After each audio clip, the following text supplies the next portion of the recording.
અરબ સાગરમાં system સક્રિય થતા ગુજરાત પર અસનાનો ખતરો તોળાયો હતો। જો કે હાલ વાવાઝોડું પાકિસ્તાન તરફ ફંટાયું છે। આ વાવાઝોડાના કારણે કચ્છમાં ભારે પવન સાથે વરસાદ વરસ્યો હતો। અસના વાવાઝોડાને લઈને કચ્છની પોલીસ અને વહીવટીતંત્ર એક્શન મોડમાં આવ્યા હતા।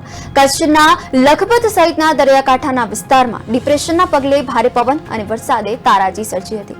આવી પરિસ્થિતિમાં મુકાયેલા અને ફસાયેલા લોકોના વહારે પશ્ચિમ કચ્છ પોલીસ આવી હતી। પોલીસના અધિકારી સ્ટાફ દ્વારા અસરગ્રસ્તોને સલામત સ્થળે ખસેડીને ભોજન સહિતની સુવિધા ઉપલબ્ધ કરાવવામાં આવી હતી।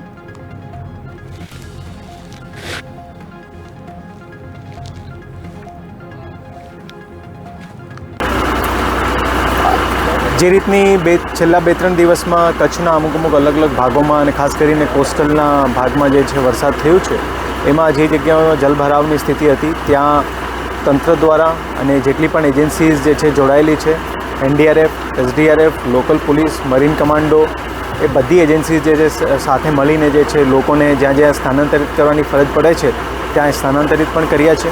એ લોકોને પણ બધી ફેસિલિટીઝ આપવામાં આવી રહી છે। ખાસ કરીને જમવાનું અને પાણીની વગરની કોઈ પણ એ લોકોને તકલીફ નહીં પડે એ પણ ખાસ ધ્યાન રાખવામાં આવી રહ્યું છે।